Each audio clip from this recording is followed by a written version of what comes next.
Railway की तंसीबात क़याम पाकिस्तान से पहले की हैं, लेकिन कराची सर्कुलर रेलवे ऑफिशियली तौर पर 1970 के बाद मौरूज़े वजूद में आया, जो कि प्लानिंग इससे पहले होती रही। अगर हम पूरे सर्कुलर सिस्टम की बात करते हैं, इस वक्त जिस जगह मैं मौजूद हूँ ये कराची सिटी स्टेशन से मुत्तसिल माजी का रेलवे यार्ड की जगह है, जिसे 1970 में कराची सर्कुलर रेलवे का पहला स्टेशन बनाया गया। दाएं जानिब उस वक्त का कायम हुआ टिकट घर भी है।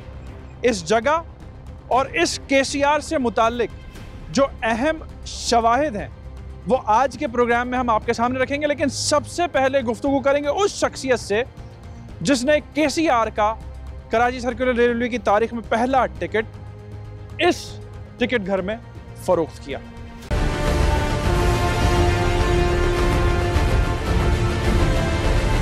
हम जिस शख्सियत से गुफ्तगू करेंगे, पहला टिकट उन्होंने 1970 में जब इस जगह से या इस प्लेटफॉर्म से केसीआर का आगाज़ हुआ था तो फरोख्त किया था। मंजूर अहमद रज़ी साहब सेंट्रल प्रेसिडेंट हैं रेलवे वर्कर यूनियन के। मंजूर साहब, बहुत शुक्रिया आपके वक्त का।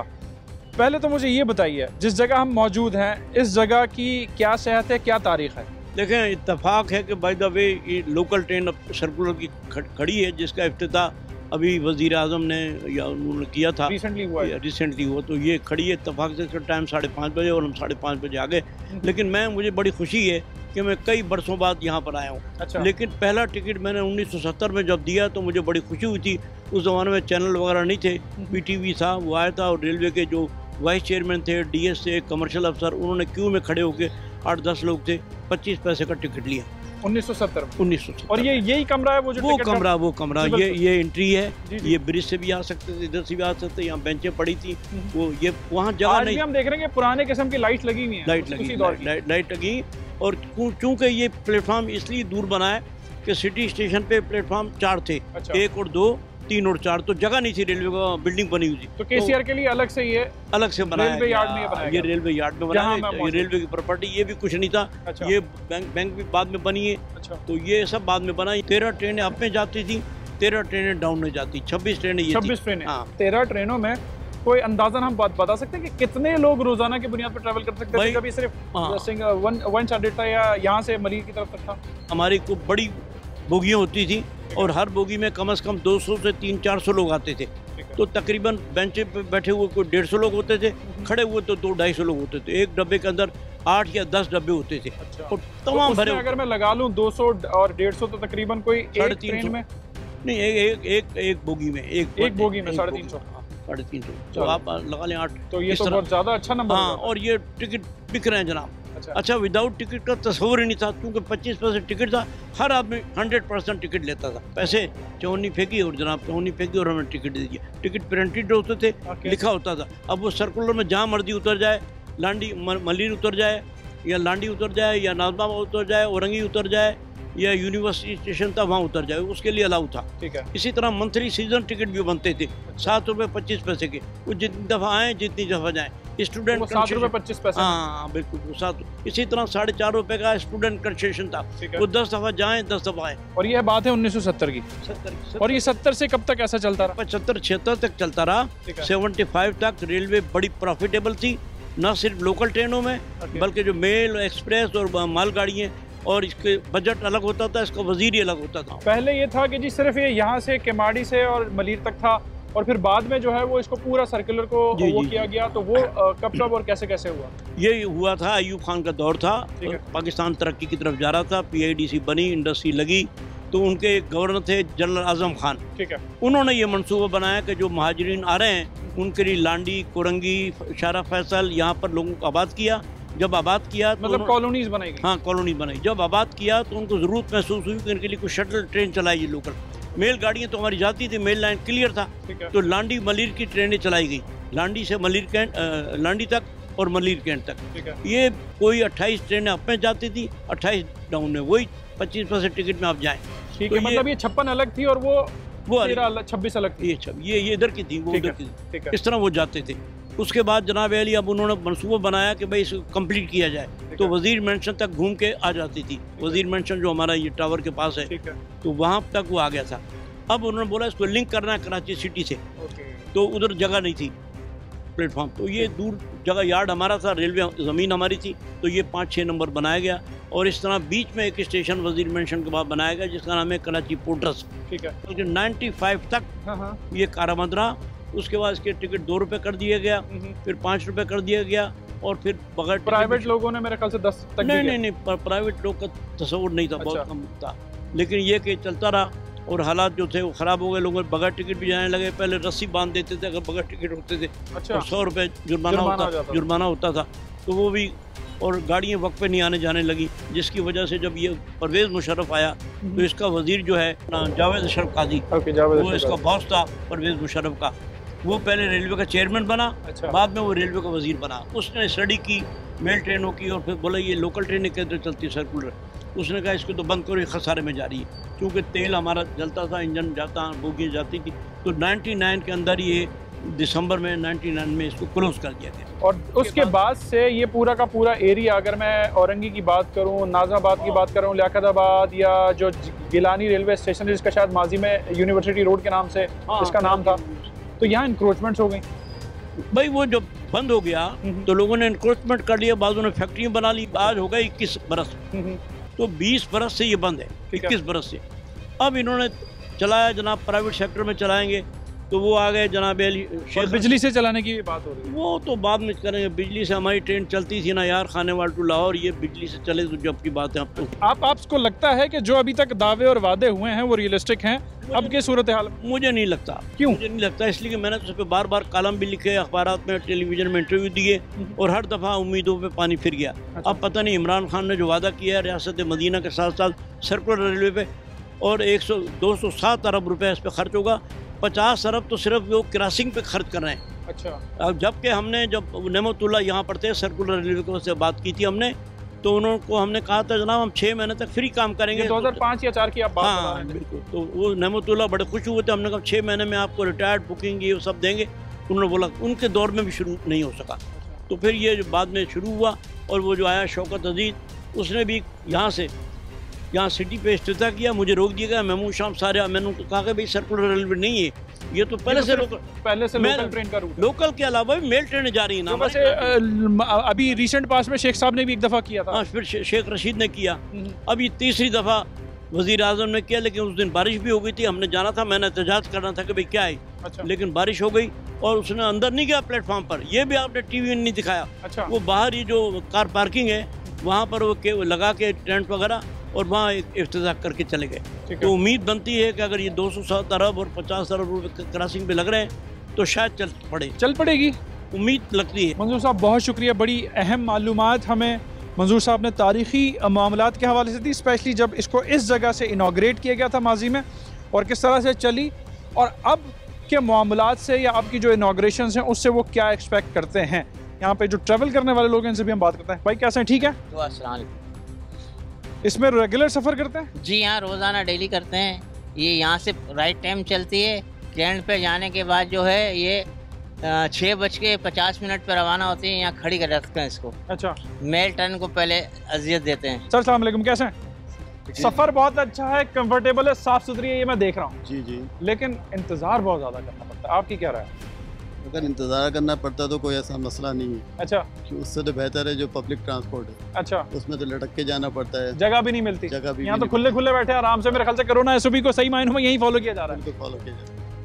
लोग नाराज़ हैं इंतज़ार के हवाले से, लेकिन 30 रुपए का एक साइड का किराया है, तो 2 साइड का 60 रुपीज़ का पर डे का है। पब्लिक ट्रांसपोर्ट से बहुत ज़्यादा बेहतर है, साफ़ सुथरा इन्वायरमेंट है अंदर, बड़ी कुशादा है जो हम इस वक्त देख रहे हैं। तो ये तो कराची सर्कुलर रेलवे का एक चेहरा है जिसने मज़ीद स्टार्ट होना है, जो कि इस वक्त सर्कुलर नहीं है, सिर्फ वन साइडेड है कि केमाड़ी से टिल मलीर या उस तरफ तक।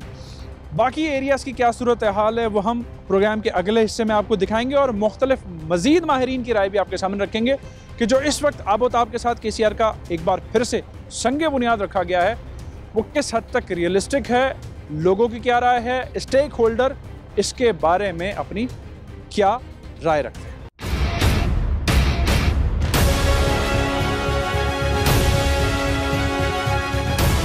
प्रोग्राम के इस हिस्से में हम डिस्ट्रिक्ट सेंट्रल के एरिया लियाकताबाद में मौजूद हैं। लियाकताबाद एक बड़ा गुंजान आबाद इलाका है डिस्ट्रिक्ट सेंट्रल का, और ये उसका प्लेटफॉर्म है KCR के लिए, जिसका संग बुनियाद एक दफ़ा फिर रख दिया गया है ऑनरेबल सदर पाकिस्तान, फिर शेख रशीद अहमद साहब, फिर अब ऑनरेबल प्राइम मिनिस्टर साहब ने रखा है। तो आइए अंदर से आपको इसकी सेहत दिखाते हैं कि ये कैसा है। जैसे हमने आपको बताया कि संग बुनियाद रख दिया गया है, अब इस जगह की ये सूरत हाल है। ये लियाकताबाद का प्लेटफॉर्म कम कचरा कुंडी का मंजर पेश कर रहा है, और जितना फुटो यहाँ पर कचरा है, झाड़ियाँ हैं, आप देख सकते हैं कि ट्रैक भी अंदर धंस चुका है। तहद निगाह ये सूरत हाल है ट्रैक पर, और इस जगह के इर्द गिर्द जो है वो झोंपड़ पट्टियों में रहने वाले लोग ज़रूर आप बसे हैं, जिनको माजी में यहाँ से हटाया भी गया था। किसी की ये जो है वो स्टोरेज की जगह भी आप मनाजिर में पीछे देख सकते हैं कि कुछ सामान बल्क में यहाँ मौजूद है, जानवर यहाँ घूम रहे हैं, और इंसानों की गुजरगाह है बट बग़ैर किसी ट्रेन के। एक KCR मंसूबे का जिसका इतना शोर शराबा मच रहा है, जिसको एक साइड पे ऑपरेशनल भी करके दिखा दिया गया है, उसकी दूसरी साइड की ये सूरत हाल है जहाँ अब शायद अरबों रुपया लगाया जाएगा। आप देख सकते हैं ये टिकट घर साइड वाली जगह है, जबकि ये मेन एंट्रेंस है। लोग जो है वो यहाँ से अपनी गुजरगाह बनाए हुए हैं, अपने अपने या अंदरूनी एरिया या रिहायशी एरिया की उनकी गुजरगाह ज़रूर बना हुआ है, लेकिन इस जगह पर ट्रेन अभी तक नहीं चल सकी है, जहाँ इतने बड़े बड़े दावे किए हैं, जबकि रेलवे की जगह पर दोनों तरफ जो है वो इंक्रोचमेंट हुई हुई हैं, फैक्ट्रियाँ कायम हैं, जिनकी सेहत के बारे में इर्द गिर्द के लोग जो हैं वो बोलने से कासिर हैं। ये ज़रूर कहते हैं कि जी जगह ये रेलवे की है। तो आप देख सकते हैं कि कितना बड़ा टारगेट, चाहे वो वफाकी हुकूमत हो या हुकूमत सिंध हो, उसके लिए है, जिसका एक बार फिर संग बुनियाद वफाकी हुकूमत की जानिब से रख दिया गया है।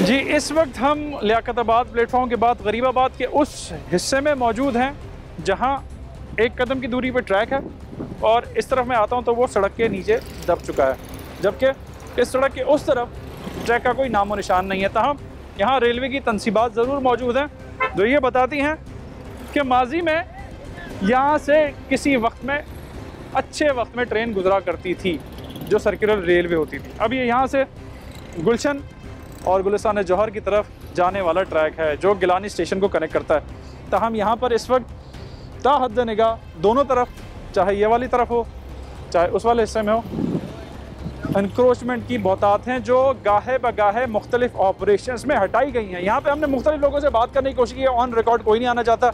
वो कहते हैं कि जी हम इंटरव्यू दे देंगे तो हमारी रोज़गार के लाले पड़ जाएंगे। ताहम ये हकाइक हैं ग्राउंड पर, जिस अहम मनसूबे के बारे में बड़ी बाज़गश जारी है, उसका संग बुनियाद रख दिया गया है। ये वो एरिया है जो मंगू पीर औरंगी टाउन नाज़माबाद से अभी तक ना साफ़ किया गया है, ना इस पर किसी किस्म का काम हुआ है। तो अब देखते हैं कि ये काम कब होता है।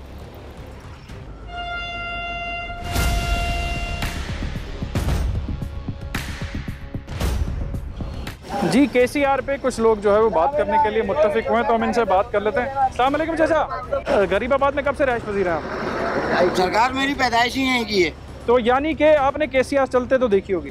हाँ देखी है। कभी सफ़र किया था उसमें? हाँ बहुत करा। जिस जगह हम इस वक्त खड़े हैं उस वक्त ये जगह कैसी थी? ये झोपड़ियाँ थी सारी। अच्छा, ट्रैक तो खाली होगा ना? हाँ ट्रैक खाली था। ये आज ये इंक्रोचमेंट ज़्यादा हुआ, इसके बारे में क्या कहेंगे?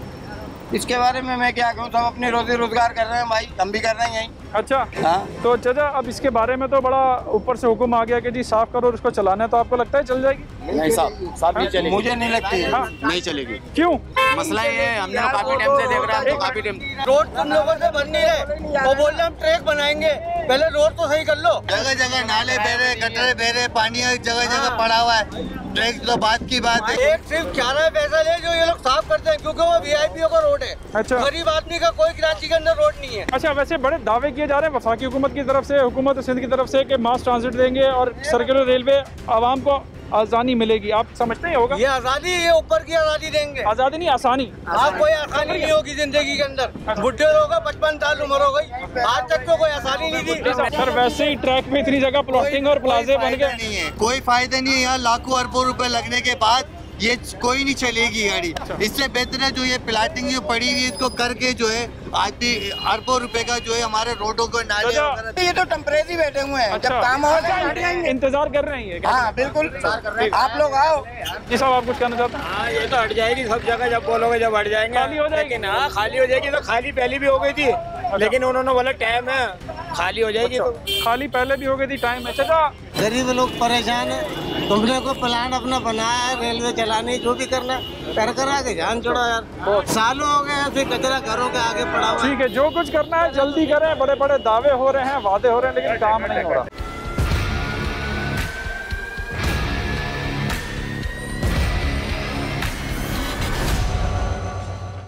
वेलकम बैक नाजरीन। प्रोग्राम के इस हिस्से में हम कराची अर्बन लैब में मौजूद हैं और हमारे साथ अर्बन प्लानर मोहम्मद तौहीद साहब मौजूद हैं। इनसे हम बात करेंगे ये प्रोजेक्ट जो एक बार फिर संगे बुनियाद या इनाग्रेट, जो आपको समझ में आता है आप इसको समझिए, कर तो दिया गया है।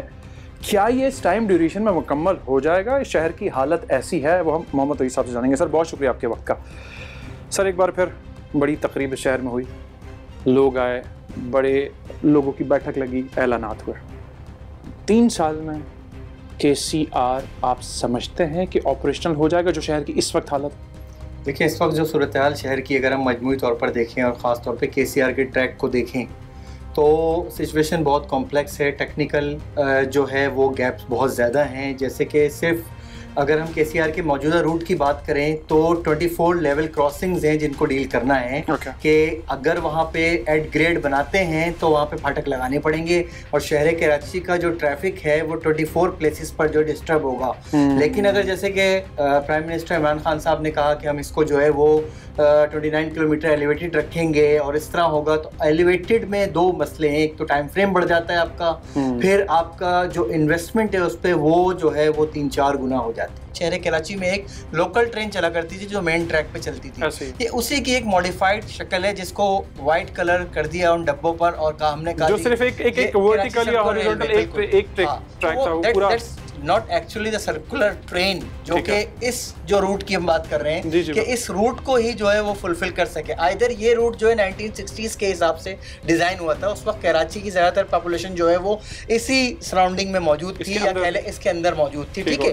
तो वो उस वक्त के लिहाज से तो ये जो समझ लें रूट जो है बेस्ट था। लेकिन आज हम 2021 में खड़े हैं, कराची की पॉपुलेशन जो है वो 25 मिलियन से एक्सीड कर गई। उस पर भी बहुत सारे क्वेश्चन है कि कितनी है कितनी नहीं है, और इससे इस सर्कुलर सिस्टम से तो बहुत ज्यादा फार फरलांग। बिल्कुल। अब इससे अगर हम देखें तो जो एहसनाबाद, गुलशन मेमार में लोग हैं, इस तरह और लोग मौजूद हैं, जो लांडी में लोग मौजूद हैं, गुलशन हदीद है, उसकी तो कोई कनेक्टिविटी है ही नहीं। कराची बेहंगम इमारतों का शहर हो गया है। डू यू थिंक कि एलिवेटेड ट्रैक इस स्ट्रक्चर को देखते हुए जो इंक्रोचमेंट हमने अभी देखी है, चाहे मैं अगर सिर्फ साइड टाउन से ही गिलानी स्टेशन तक को ही देखता हूँ, तो आप भी इस शहर को देखते हैं बहुत अच्छी तरह से, तो अब ये ऐसा नहीं है जैसा उस वक्त था।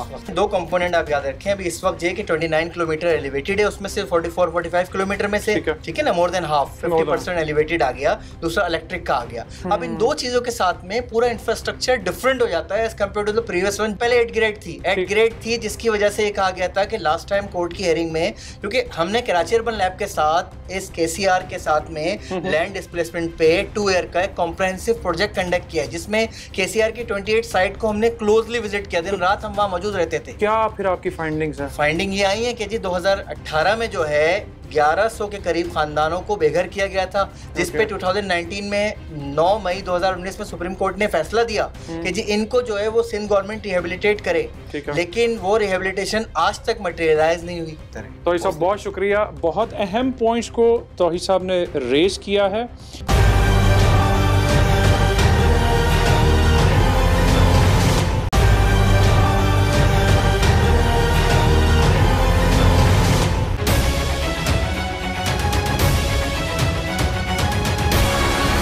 Welcome back. प्रोग्राम के इस हिस्से में हम बात करेंगे साबिक एडमिनिस्ट्रेटर कराची फ़हीमुज़्ज़मा खान साहब से, और उनसे जानेंगे कि जो KCR का प्रोजेक्ट जिसका इतना शोर होगा हुआ है, एक बार फिर संगे बुनियाद रख दिया गया है, वो इसको कैसा देखते हैं, क्योंकि उनके दौरे एडमिनिस्ट्रेटर में ये KCR नॉर्मल तरीके से चला भी करती थी और ये उसको ऑपरेट भी करते थे।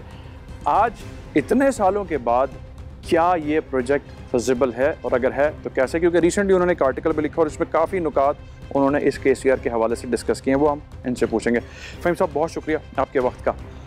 पहले तो मुझे बताइए, आप जब एडमिनिस्ट्रेटर कराची थे, आपके वक्त में जो है वो KCR चला करती थी और बड़ी नॉर्मल चला करती थी, लोग इसको एज आ इस्तेमाल किया करते थे और तादाद उनकी अच्छी खासी ज़्यादा थी। उस वक्त इतना ट्रांसपोर्ट सिस्टम या ट्रांसपोर्ट माफिया जो लोग कहते हैं कि जी वो इतना हावी नहीं थी, क्या कहेंगे इस बारे में? पहले देखिए, जिस ज़माने में मैं 94-96 की पहले बात करूँ, KCR रेगुलरली चला करती थी, उस एक ही ट्रैक था, उसी पे वो मतलब एक तरह से चक्कर लगा रही हुआ करती थी। तो वो तो था, बल्कि उस ज़माने में KCR के ट्रैक पे हमने फ्रेट ट्रेन में 68 बोगीज़ की फ्रेट ट्रेन में KCR के ट्रैक पे वज़ीर मेंशन से कलेक्ट करते हुए ऑल द वे टू गुलशन हमने कराची का गार्बेज जो है वो भी धाबी तक पहुँचाया। धाबी जी पे 6000 एकड़ की अब्दुल्ला शाह साहब, मुराद अली शाह साहब के वाले जो थे उस वक्त चीफ मिनिस्टर थे, उन्होंने इस धाबी जी में हमें लैंडफिल साइट दी थी, वहाँ हम वो पहुँचाते थे। 98 में जब कराची का में जब सेंसस हुआ तो कराची में की आबादी कोई 1 करोड़ के करीब थी। ठीक हो गया। 3-3.5 लाख मोटरसाइकिलें थी, 3 लाख के करीब रजिस्टर्ड कारें थी और कोई 22,000 बसें थी। ये इन ल्यू विद KCR थी। ठीक हो गया। तो चूंकि KCR और बसेस मौजूद थी तो लोगों को उस तरह से मोटरसाइकिलों, रिक्शाओं और गाड़ियों की ज़रूरत नहीं। जो KCR की जो अलाइनमेंट है ये 1958, 1960, 1962 में बनी। एक लूप है जो ड्रिक स्टेशन से गिलानी स्टेशन में गुलशन इकबाल, नॉर्थाबाद साइड, गुलबाई, वजीर मेंशन, फिर city station, cantt station, Drigh station तक ही जाता है। ये 24 किलोमीटर का लूप है। ठीक है। इसके आगे ये जो आपका मलीर कैंटोनमेंट है और आगे जो तकरीबन कोई 20 किलोमीटर आप समझिए और है। कायदाबाद से लोग चढ़ते थे, सिटी स्टेशन आते थे या ड्रिग स्टेशन से ट्रेन चेंज करना। अच्छा, उसके बाद यहाँ जो अजाब आया शहर में, जो वायलेंस जो रही है और ये रहा वक्त, आहिस्ता आहिस्ता वो जो 22,000 बसें थीं वो रह गई 6,000। सितम ज़रीफ़ी देखिए, KCR को बेहतर बनाने के लिए, उसके ट्रैक को ड्यूलाइज करने के लिए कराची शहर ने अरबों रुपए खर्च किए। जो लियाकताबाद 10 नंबर है उसका जो ट्रैक था उसके ऊपर हमने रेल ओवर ब्रिज बनाया था, जो उस कम से कम उस वक्त और मेरे ख्याल में आज भी पाकिस्तान का सबसे लंबा फ्लाईओवर है। 75 करोड़ रुपए की लागत से। इसी तरह से यूनिवर्सिटी रोड पे, जब मैं यूनिवर्सिटी आया करता था उस ज़माने में, जहाँ ये बैतुल मुकर्रम मस्जिद के पास से ज़रा सा आगे यूनिवर्सिटी रोड पे एक दरवाजे बंद होते थे, ट्रैफिक रुक जाती थी, ट्रेन गुजरती थी, और राशिद मिनहास रोड पे भी यही होता। इन दोनों के ऊपर वो बने, फ्लाईओवर्स बने, मतलब बहुत सारे, एक दो की बात नहीं कर रहा मैं, ये बने। इस पे अरबों रुपए खर्च हुए उस दौर में। अभी हम उसके बाद ट्रेन चलना बंद हो गई। बस KCR को खुदारा एक शहर के तौर पे देखो, एक हमा जहद उसकी प्लानिंग करो। आपने अगर KCR को अगर आपने ऊपर से ले जाना है, मतलब KCR एक टिपिकल इलेक्ट्रिक मल्टीपल यूनिट या जो कैरेज होती है तकरीबन 40 टन की होती है। आपका 18 व्हीलर भी 40 टन का नहीं होता। तो आपके लिए हमेशा ये बेहतर है कि आप एट ग्रेड ट्रेन को चलाएं और जो सिटी के इंटरनल ट्रैफिक है उसको आप नीचे से या ऊपर से ले जाएं। ठीक है। कोई लंबा चौड़ा मसला नहीं है। आपकी जो तकरीबन जो KCR की जो रिजर्वेशन है मैक्सिमम 100 फुट है।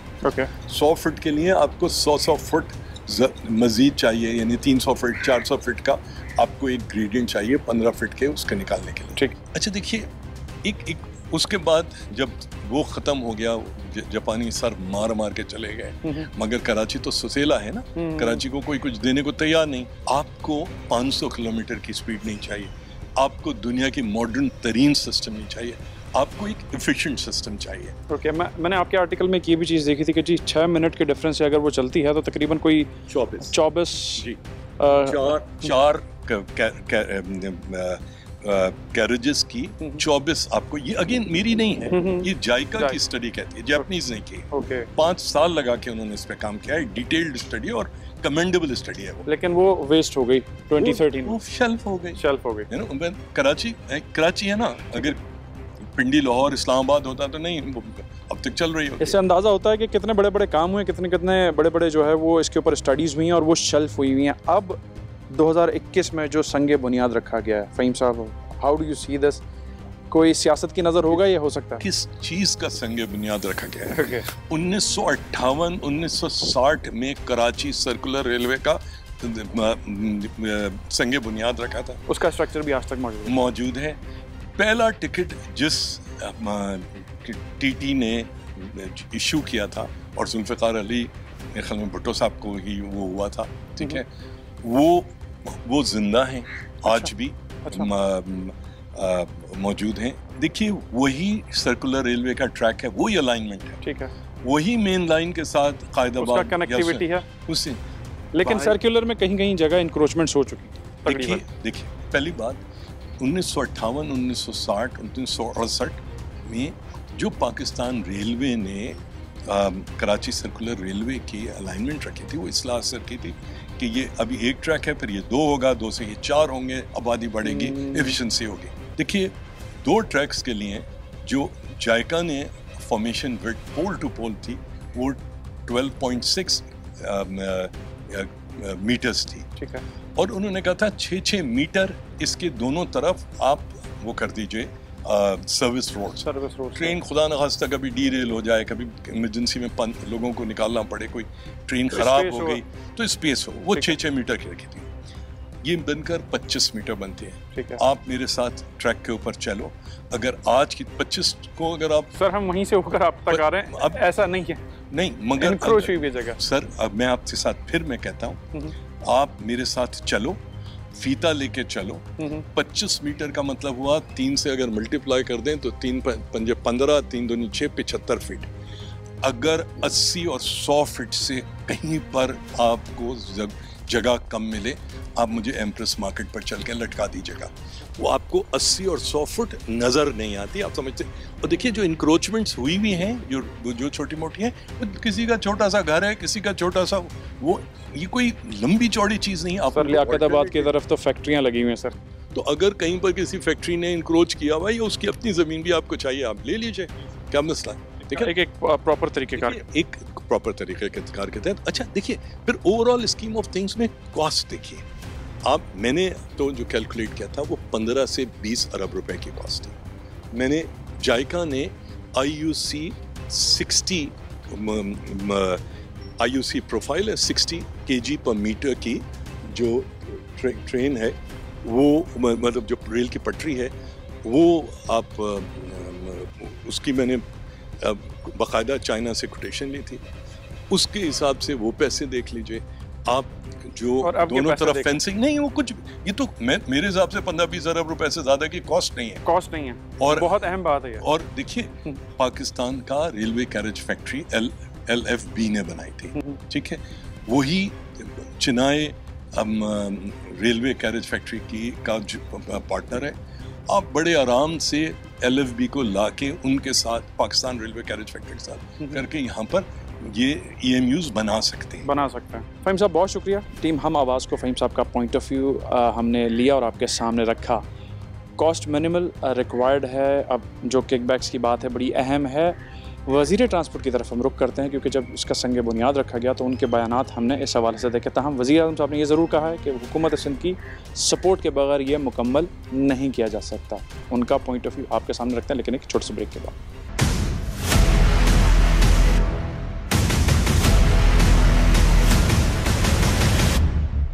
Welcome back. माजी में हमने कराची के ट्रांसपोर्ट सिस्टम पर सैयद अवैस कादिर शाह साहब से बात की थी और उनका पॉइंट ऑफ व्यू KCR की संगे बुनियाद के हवाले से लिया था। अब जो KCR की सूरत हाल है वो हमने आपके सामने रखी है। तो इनका पॉइंट यहाँ इसलिए बनता है क्योंकि वज़ीर ट्रांसपोर्ट हैं और बड़े प्रोजेक्ट जो है वो होने जा रहे हैं कराची के ट्रांसपोर्ट के हवाले से। तो जो ग्रीन लाइन KCR को कोलैप्स कर रही है और इसके जो और खदोखाल हैं उस पर हम इनसे इनका पॉइंट ऑफ व्यू लेते हैं। अवैस साहब बहुत शुक्रिया आपके वक्त का। KCR, मुझे याद है लास्ट टाइम मैंने आपसे जब बात की थी, शहरी तज़ब्ज़ुब का शिकार हैं, हो जाएगा, चल पाएगा, आप क्या कहते हैं, किस किस्म की मीटिंग हो रही? क्योंकि वज़ीर आज़म साहब ने कहा था कि जी हुकूमत सिंध के साथ ही बैठ के काम किया जाएगा, तो कितनी मीटिंगें या कितने मामला इस हवाले से हो चुके हैं अब तक डिस्कस? वज़ीर आज़म साहब ने जो स्पीच में बात की, सैयद मुराद अली शाह साहब भी बैठे हुए थे, तो अच्छी बात ये होती कि वहाँ पे अगर असद उमर साहब बोल रहे हैं तो मुराद अली शाह साहब को भी बोलने दिया जाता, उनको भी तकरीर करने का मौका दिया जाता तो बहुत अच्छा होता, ताकि सबके सामने ये चीज़ें आ जाती कि KCR का मंसूबा क्यों ड्रॉप हुआ, किसने ड्रॉप करवाया, CPEC से क्यों निकाला गया, और आज जो ये रिबन कटिंग सेरेमनी हो रही है ये किस चीज़ की है। सबसे पहले तो मैं ये चीज़ क्लियर करूँ कि ये KCR की कोई ग्राउंड ब्रेकिंग नहीं थी। ये फिर क्या था सर? ये सिर्फ वो स्ट्रक्चर्स हैं, फ्लाईओवर और अंडरपास चंक, जो सुप्रीम कोर्ट ऑनरेबल कोर्ट के कहने पे सिंध गवर्नमेंट को कहा गया कि ये आपने बनाने हैं, फिर उस पर प्लान बना, सिंध गवर्नमेंट ने 6 बिलियन इसके लिए मुख्तस किए और रेलवे डिपार्टमेंट ने कोई 12-14 मिलियन दिए हैं। ये 20 बिलियन का एक प्रोजेक्ट है जिसमें सिर्फ फ्लाईओवर और अंडरपास बनने हैं। जिस पे मेरा ये पॉइंट ऑफ व्यू था, मीटिंग्स में भी मैंने कहा, रेलवे हुकाम के साथ जो मीटिंग्स हुई, शेख रशीद साहब भी यहाँ पे आए हुए थे। कोर्ट के अहकामात पे जो शेख साहब ने फेडरल गवर्नमेंट का पैसा ज़ाया किया उसका हिसाब कौन देगा? जो सिर्फ सुप्रीम कोर्ट को मिसलीड किया गया कि वो पुरानी 2 ट्रेनें चलाई गई, उन पर पैसा खर्च किया गया जो 15 दिन के बाद बंद होंगी। और मैं तो ये भी कहूँगा कि रेलवे हुकाम ये तो बता दें, जो आपने इतने पैसे करोड़ों रुपए खर्चा किया तो उन ट्रेनों में कितने लोग बैठे? जब आप KCR बनाना ही चाह रहे हैं और आप सिंध गवर्नमेंट की मदद चाहते हैं और सिंध गवर्नमेंट के साथ मिलकर काम करना चाहते हैं, तो ये बहुत खुशाइन बात है जो तकरीर में वज़ीर आज़म साहब ने भी की। Appreciated, much appreciated.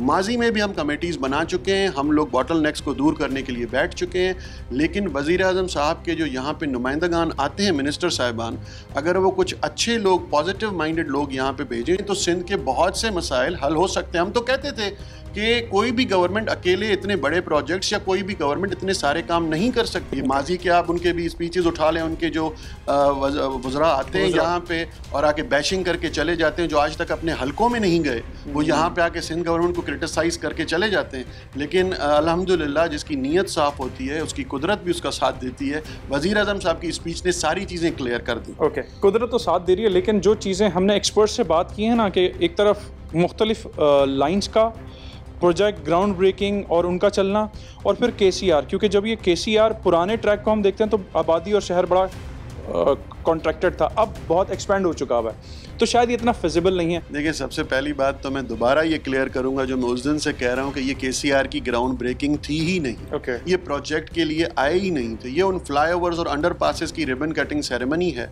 जो ये एक बहुत बड़ा झूठ फैलाया गया कि ये इलेक्ट्रिक ट्रेन चलेगी तो 18 महीने में कंप्लीट होगी। मैं तो आज भी वही कह रहा हूँ कि किसी भी बड़े मेगा प्रोजेक्ट के लिए आपके पास विजन होना चाहिए, उसके लिए आपके पास कॉन्सेप्ट हो कि आप करना क्या चाहते हैं, फिर आप उसके सर्वेज कराते हैं, फिर उसकी स्टडीज़ होती हैं, फिर फीजिबिलिटी रिपोर्ट बनती है। फीजिबिलिटी रिपोर्ट में आपके पास फंड्स आ जाते हैं कि आपका कितना पैसा लगेगा, फिर डिज़ाइन होती है। डिज़ाइन कंप्लीट होने के बाद फिर आप बात करेंगे किसी बड़ी कॉन्ट्रैक्टर फर्म से, इंटरनेशनल कॉन्ट्रैक्ट्स आप करेंगे, आप बात करेंगे, वो आएंगे और बनाएंगे। और उस पर सबसे बड़ी बात यह है जो मैंने एजिटेट किया था, मेरे डिपार्टमेंट ने भी एजिटेट किया कि भाई आप घोड़े की दुम तो बना रहे हैं, घोड़ा कहाँ है? आप ये फ्लाईओवर और अंडरपास तो बनाने जा रहे हैं, लेकिन वो पूरा जो स्ट्रक्चर है वो कौन बनाएगा? और लेट्स सपोज 2-2.5 साल के बाद आपने ये फ्लाईओवर अंडरपासेस आपने 2-2.5 साल में कंप्लीट किए, और जो आप फर्म बाहर से कॉन्ट्रैक्टर आएगा, जो एक मल्टीनेशनल फर्म आएगी, वो कौन सा विजन लाती है, वो किस मोड ऑफ ट्रांसपोर्टेशन पे जाएगी, मोनो रेल पे जाएगी, लाइट रेल पे जाएगी, किस पे जाएगी? अगर वो आके ये कहते हैं कि ये स्ट्रक्चर्स उनके काम के नहीं हैं और उन्हें दूसरे स्ट्रक्चर्स चाहिए, तो व्हाट डज इट मीन्स? फिर ये 20 से 25 बिलियन आया, और ये जो स्ट्रक्चर्स आप बनाएंगे फिर क्या 2.5 साल के बाद फिर आपको तोड़ने पड़ेंगे? आपको यानी कि मैं अब ये समझूं कि जो कहते हैं कि जी हुकूमत सिंध के साथ मिले बगैर ये नहीं मुकम्मल हो सकता, तो आप ये जिम्मेदारी लेते हैं कि आप उनको उन फोरम से या उन मीटिंग्स में ये बताएंगे कि साहब क्या ठीक हो सकता है? देखें, ये ऑलरेडी मैं बता चुका हूँ, मैं अब भी तैयार हूँ। अगर अब भी वज़ीर आज़म साहब KCR पे कोई मीटिंग करना चाहते हैं तो मैंने पहले भी ये पॉइंट ऑफ व्यू रखा था कि अगर इतने, ये पब्लिक मनी है, देखें जी, ये पब्लिक मनी है, हम कस्टोडियंस हैं, हमारा काम है कि ये अवामी पैसा जो है वो अवाम के भलाई के लिए, मसाइल के हल के लिए इस्तेमाल हो। ये किसी ATM के फ़ायदा देने के लिए नहीं है, या किसी को सच साबित करने के लिए नहीं, या अपने नंबर गेम बढ़ाने के लिए या पॉलिटिकल पॉइंट स्कोरिंग के लिए नहीं इस्तेमाल करना चाहिए। तो मैं पहले भी कह चुका हूँ, इसका एक फ़ंड बना दें, फंड बना के इसको अलग कर दें, हर साल कुछ पैसे फेडरल गवर्नमेंट डाले, सिंध गवर्नमेंट मदद करने को तैयार है। और क्लियर बात है जो मैंने पहले भी की थी, आज भी कर रहा हूँ, कोई भी ऐसा प्रोजेक्ट जो सिंध सूबे की भलाई के लिए हो, यहाँ में के रहने वाले लोगों की भलाई के लिए हो, फेडरल गवर्नमेंट करे, हम उसके साथ खड़े होने को तैयार हैं। वैसा बहुत शुक्रिया टीम हम आवाज़ को, आपने KCR के हवाले से अपना अहम पॉइंट दिया। नाउ ग्राउंड सिचुएशन, तमाम स्टेक होल्डर से बात करने के बाद जब हमने हुकूमत सिंध का पॉइंट ऑफ व्यू लिया, तो अब इससे आप अंदाज़ा लगा सकते हैं कि कहा क्या गया है, कितनी कोशिशें की गई हैं और हक़ाइक़ क्या हैं। तहम ये बड़ी ज़िम्मेदारी से कहते हैं कि जी वज़ीर आज़म साहब को भी गुमराह किया गया, उनके वज़रा की जानिब से आएँ बैठें, बीइंग अ कस्टोडियन हम अपनी ज़िम्मेदारी पूरी करेंगे और तमाम तर मालूमात इस प्रोजेक्ट की बेहतरी और आवाम की बेहतरी के लिए करेंगे। हम आवाज़ के आज के प्रोग्राम से जुनैब खानज़ादा और टीम को इजाज़त दीजिए। अल्लाह हाफ़िज़।